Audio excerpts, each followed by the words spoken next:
பிஸ்மில்லா ஓதுனா என்ன நன்மை அப்படின்றது உங்களுக்கு தெரியுமா? ஒவ்வொரு நல்ல காரியத்தையும் பிஸ்மில்லா கொண்டு ஆரம்பம் செய்கிறது ரொம்ப விருப்பமான செயல். எந்த காரியம் பிஸ்மில்லா ஓதி ஆரம்பம் செய்யப்படுதோ அதில் அல்லாஹ் பரக்கத் செய்கிறான்.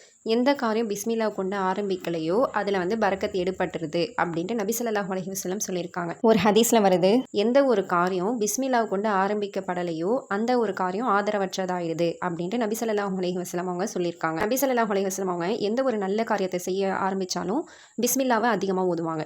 முஸ்லீம் ஆகிய நம்மளும் இன்ஷா அல்லாஹ் நபி ஸல்லல்லாஹு அலைஹி வஸல்லம் அவங்களோட சுன்னத்தை பின்பற்றணும்.